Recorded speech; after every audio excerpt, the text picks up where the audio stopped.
Hey, sports fans, PBNC Sports Chaos.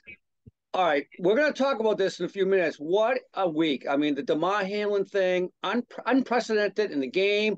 The implications after that are unprecedented. We'll talk about that. PB, I know you're drinking a beer. Tell me about your beer. I'll tell you about my beer.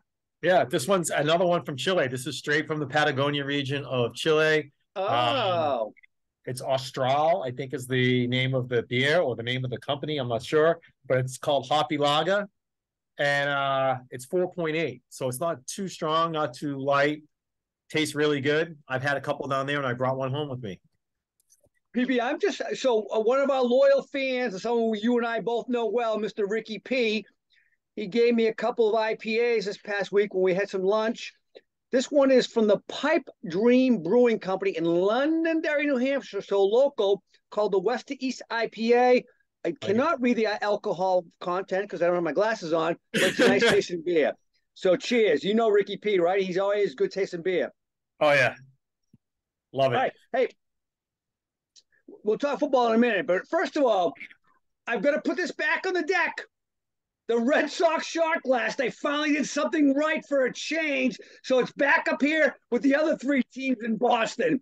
They signed Rafael Devers, 11 years, $331 million. Very good. Great for him. Too bad there's no one around in the lineup. He's going to be the only hitter in the whole lineup, but that's all right. At least they signed him and kept him. We're going to talk some football, but PB, first of all, before we go to NFL, we got college football. We got two games this weekend. I know you forgot about the other one, the FCS Championship, North Dakota State, the school of quarterbacks, and you'll hear what I think about that in a minute, against South Dakota State, the Jackrabbits, 4.5-point favorite.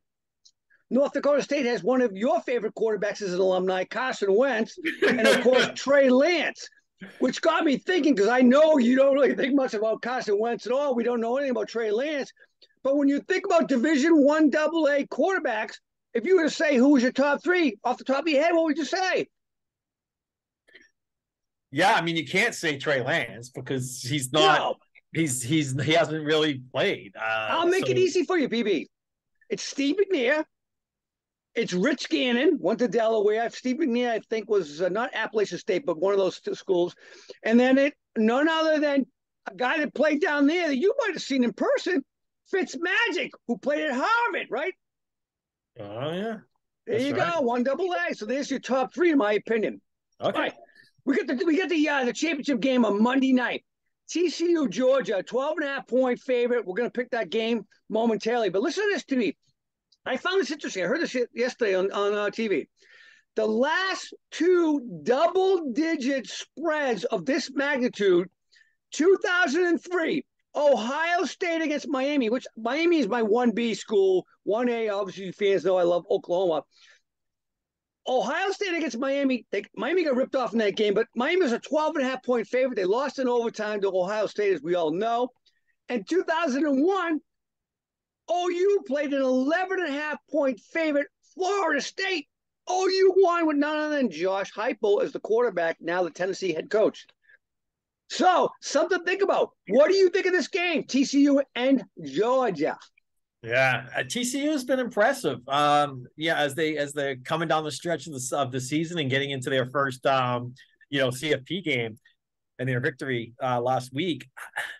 I just think that Georgia's going to put up the points, man. I like the way they look. I think they're going to score points. I'm going to go off of the history that you just shared and say that Georgia's going to just cover. I think there will be a time in the third quarter, maybe fourth quarter, where there will be a chance for TCU to block. Because if you think about it, 12 and a half is a lot, right? So it could be a 20-point game, and TCU gets a touchdown down the end and goes for two and knocks down to 12, and you lose your bet. Right. So it's really risky to take to not take TCU in this and take Georgia. But you know what? I'm taking the risk. I'm going to go Georgia. I'm going Bulldogs. Woo! I know G Money's going with TCU. I am as well. And I actually think TCU could win the game. I'm not going to say they're going to win the game. I say they cover. But two things that from the Michigan game and the Georgia game last week. Georgia, obviously, playing Ohio State. Ohio State proved that Georgia is vulnerable back deep, right? They showed that. The Michigan game showed that TCU will not be pushed around because Michigan has a pro offensive line, basically. So at the end of the day, I think TCU, and if they do the same thing they did in this game, which they haven't done all season, but get out front, and God knows who. I don't know. We'll see. But I like TCU to cover anyways. Yeah. I mean, I look at the way Georgia was responding to Ohio State. I mean, I know a lot of people like Ohio State. They think they're like just a team that can fire on all cylinders, which they were offensively, right? Yeah. But Georgia answered. So I think, I think Ohio State is probably a better matchup for Georgia. I think if Georgia was going to get eliminated, it was going to be by Ohio State. I don't think TCU can play at that same level. And I think I would have said that before the Michigan game, but what they did to Michigan, by the way, Michigan's the same school that trounced Ohio State. And really, that game, it was close to 51-45, whatever it was. TCU was never in threat. So I don't know. I just got a funny feeling about that. We'll see. Hey, right. Speaking of Michigan, so big news. I don't think anybody has worse a week than Jim Harbaugh.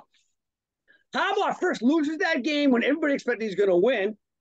Then it's rumored he had a meeting with Tepper, the Carolina Panthers owner, and all of a sudden it comes out yesterday, Michigan's under this big investigation, and Harbaugh is probably going to get a multi-game suspension, which they say you already know about that weeks in advance before it gets revealed. So to me, it says Harbaugh's gone. He's leaving Michigan, even though last year he pledged, this is the last dance I'll do with the NFL. Well, what do you think? That would be a disruption for sure. I mean, he's done a lot of good things with that program. They've come a long way. I think that'll make a big difference for the school. Yeah, I agree. All right, let's get to the NFL. Last weekend was a good weekend for games, but then Monday night happened, and the world turned upside down. It seemed like after that play, and what transpired. By the way, the hit was not that bad. I've heard from a good friend that hangs out with Patrick Chung, and he said the same thing that I said. I made that play 1,000 times as a safety, never been knocked out like that. Right. So, and the thing is, it was his hit. It wasn't T. Higgins hitting him. Higgins. Correct. That's the point. We as safeties, we made that play 1,000 times in our careers. Chung's made it like 3,000 times. I hate to say this, but the first thing went through my mind. I didn't see the game live. I heard about it the next morning. I put it on ESPN. They wouldn't show it for a long time, but then I saw it, and I go, "That's not that bad." And the next thing went through my mind. I actually thought about Lenny Bias. I go, he took something before the game that accelerated his heart rate. That's all I could think of. What, he took Red Bull and vodka and some fat burners? I don't know. But that's the first thing that went through my mind. He went into the game with an accelerated heart rate and caused that. Not the right thing to think about, but I thought about that right away because Lenny Bias made me think about that. But having said that, at the end of the day, I mean, what's your thoughts on the way everything's transpired? Yeah, I mean, obviously, everything stopped, and the focus was strictly on Damar and his health, as it should have been.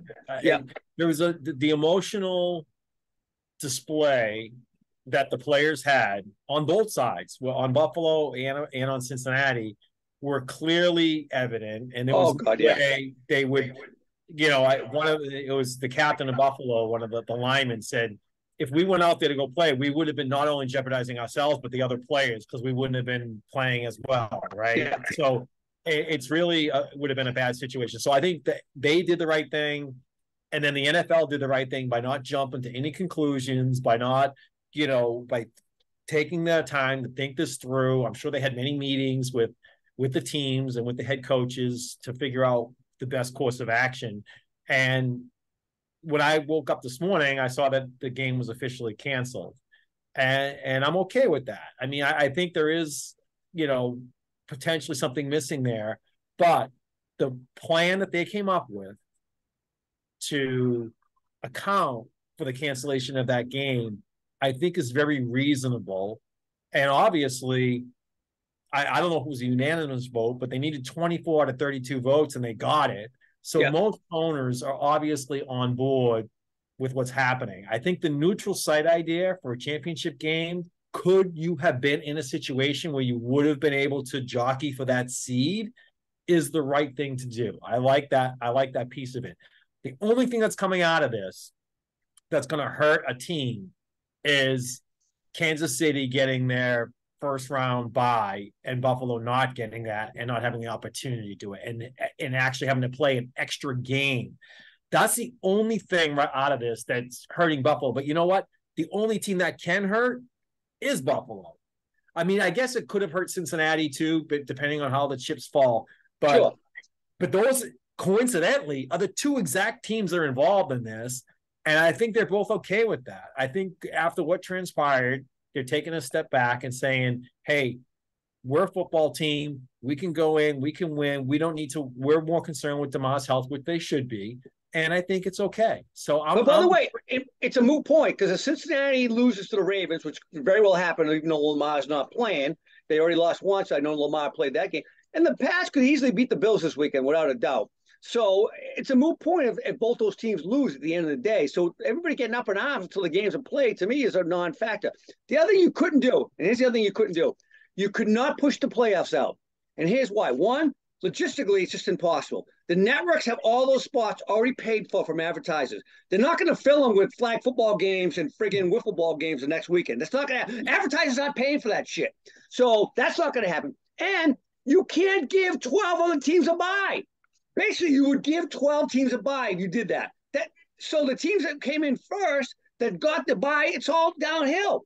And by the way, one of those teams could have been Cincinnati and Buffalo. No advantage anymore. So to me, it just didn't make sense. You couldn't push it out at this point in time. And you can't make those guys play three games in less than 10 days. Yeah. Both teams have to win or both teams have to lose. And then it becomes an issue. If one wins, if out of Buffalo and Cincinnati, if one wins and one loses, then we're okay. Everything would have been the way it is anyway. So okay with that. I will say this before we get into our picks. The one thing that I absolutely hate to hear, and I know you're a big fan of fantasy, but the fantasy people are screaming, what are we going to do about the playoffs? Here's what I say to you fantasy people. Screw you. We don't care. It's real football. You're playing fake football and you do fantasy. Let it happen. Whatever happens, happens. That's what I'd say. That's my opinion, PB. Yeah, I know it's your opinion because you're not big into fantasy football, nor are you good at it. It's fantasy. It's fake. Right. And nor are you good at it. So, you know, but it is a multi-billion-dollar industry. It is. And there's lots of people out there who love it. And there's lots of commissioners out there who are stuck with hard decisions. I run one league. I'm in another league for Dynasty. I'm in another league that I'm not a commissioner of.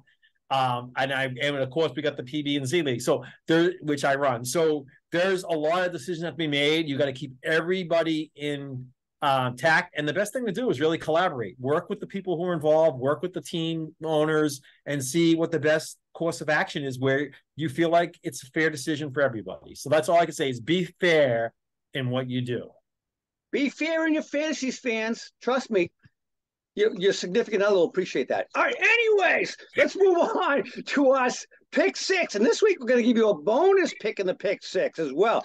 All the 6 games that we're going to pick have playoff impacts, mostly for who gets in and who doesn't, because both conferences have one playoff spot at risk, right?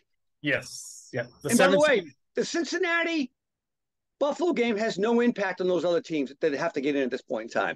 So the other thing about that game is no one's getting left out because that game not being played at the end of the day. Right. All right. Let's talk about this because these are all interesting games, including the Saturday night game. Jacksonville plays Tennessee. Jacksonville's on a good roll. You like the way they're playing. I love Trevor Lawrence. I'm glad he's coming out of his shell and getting some support. Little fun fact. I just heard this yesterday. Trevor Lawrence QBR is 90.5 when he throws the ball outside the numbers. The rest of the league is 71%. Wow. So the boys coming to play. Tennessee is playing none other than the infamous quarterback Josh Dobbs in this winner-take-all game. What do you think? Yeah, I mean, even if Tannehill was in, I'd probably still take Jacksonville. Jacksonville's playing better football right now. I think they got more talent on the field. Jacksonville's at home. Jacksonville already waxed them earlier this year in Tennessee. There's no reason why Jacksonville should lose this game. So I'm going Jacksonville all the way. Yeah, it's a sweep. You got it. I got it. And G Money has it as well. All right. Jets are playing Miami. This is a Sunday game. The rest of these games are all on Sunday. Jets are playing Miami. I got to ask you, you're down there. We're hearing all sorts of news. Is Mike Glennon going to start? Not that I believe Skylar Thompson's going to get the nod. I don't. Okay, all right. Because some stories out there have Mike Glennon because they signed Mike Glennon, right? Yeah, no. Skylar Thompson actually looked decent in camp. I went to their training camp a couple of times. I'm like, wow, this kid can throw the ball. He looked pretty good. But obviously, he hasn't been playing throughout the whole year, so he's going to get his, football action now down the stretch when it matters most. And this is a tough pick. I was going back and forth. Last week, I was taking New England to beat Miami, and that's what I wrote down. But then when the show came on, I switched it, and I said, you know what? I'm going to go with Miami. And I think I'm going to do the same thing this week. And I was looking through the picks, and I said, you know what? I got to take the Jets in this game because the Jets just seem like they have – the opportunity. Miami's on a downside, but the Jets have just sucked so bad lately. They really have. And then I changed it. And I said, you know what? I'm in Miami. I'm going to the game. Sporting the Waddle shirt today. You still have Jalen Waddle and Tyreek Hill, and Mostert, who's looking pretty good as well, by the way. I think Skylar Thompson can take this team to late. The Jets right now, they're playing like the team we thought they would be, like the 4-13 team that we predicted them to be, is how they're playing right now. And they only have 7 wins, right? So They're going to finish 7-10. And everyone thought this was like this new up-and-coming great team. They've sucked lately. I'm taking Miami. G-Money is as well. Before I give you my pick, the first thing I have to ask you, though, the biggest story, in my opinion, right now is Tua potentially done for the Dolphins? Those concussion problems are never going to go away at this point in time. He's had 3 really bad concussions. I mean, that last one, no one even knew he had a concussion. So it tells me the guy he's basically now, afflicted by concussions. Yeah, he's concussion prone, and that one earlier in the year was very scary when he stood up and just got wobbly legged and couldn't even it's how much damage can your brain take before you get to a point where it's detrimental to your health, right? So I agree.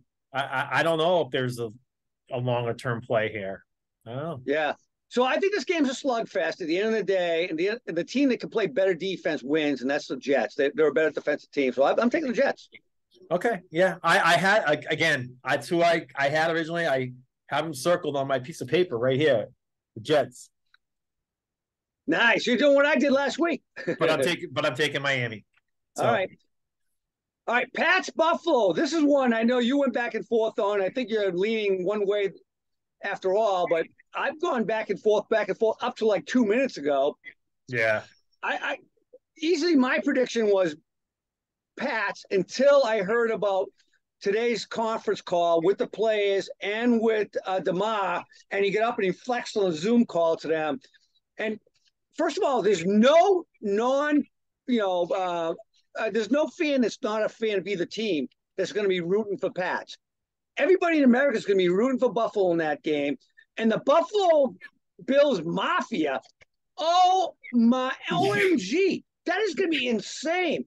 Yeah. Do I think the Pats can win? Yes. Do I think here's the deal.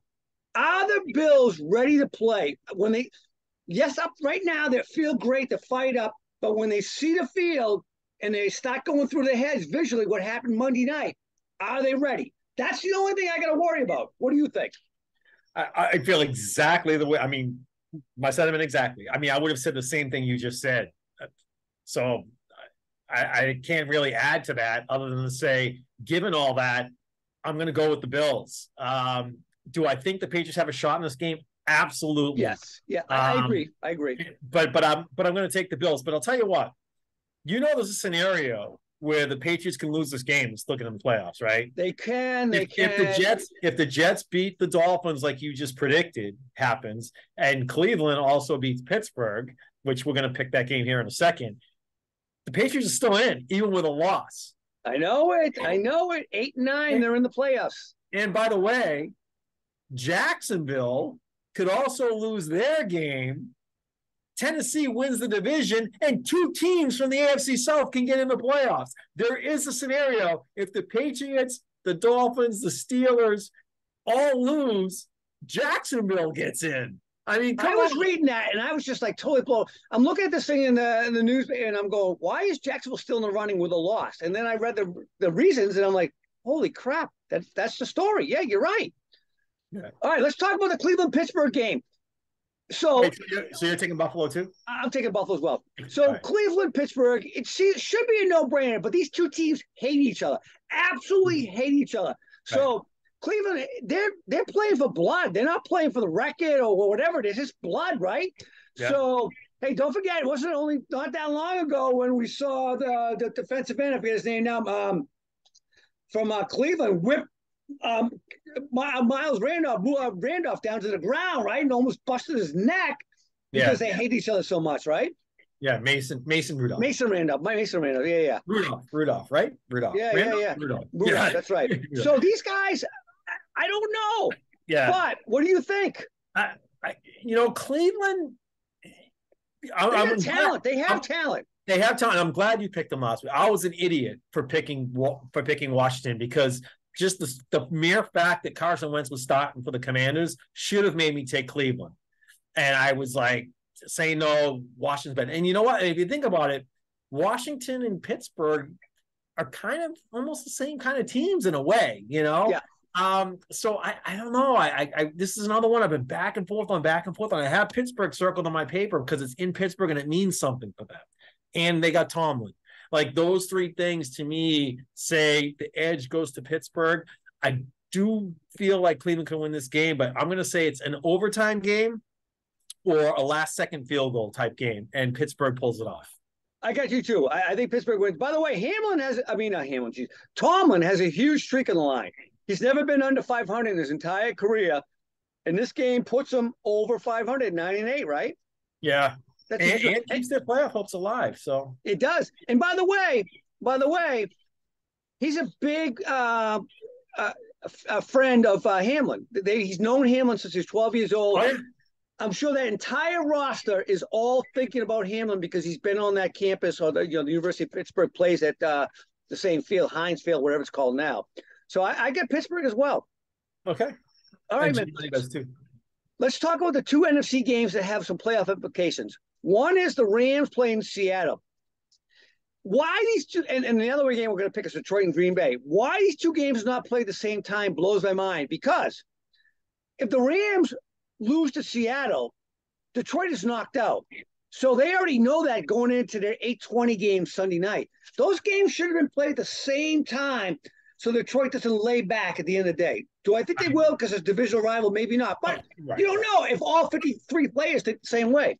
Yeah, right. I mean, it's a spoiler game at that point, right? Like, let's keep Green Bay out of the playoffs if that happens. But you know what? There's nothing better than a winner-take-all. And if Seattle loses that game, then that means the Sunday night game is the winner-take. Which, by the way, last year, same thing happened. The Chargers and the Raiders played on Sunday Night Football in the final week of the season, and it was a winner-take-all. Winner gets in, loser goes home. And I'm hoping that's the case. So just to make for interesting football, I'll be rooting for the Rams big time because I want to see that Detroit-Green Bay game actually mean something, So, yes. So I'm going, and I think the Rams can win. I think Wagner's got a big chip on his shoulder about this game, right? Yeah. So I think that obviously Akers has just been a beast the last 3 weeks, right? Yep. So I'm going to take the Rams in this one. I'm going to take the Rams. Because the quarterback played at OU. Baker Mayfield in his redemption tour keeps going. So I got the Rams too. Wow, we're all got the Rams. All right. Detroit, Green Bay. G Money took Green Bay, even though that means his pick goes down the drain. He had Detroit as a wild card team back in our preview show, so he's already picking against his own pick. Yeah, and I see why, because Aaron Rodgers is playing good football right now. They got all their receivers back. Dobbs is back. They got Christian Watson. Dylan and Aaron Jones are just running the crap out of the ball. They're playing decent defense. It's in Green Bay. Detroit is a dome team, and Green Bay's on a winning streak, and it's almost written in the cards already that they're going to win this game. So I'm taking Green Bay as well.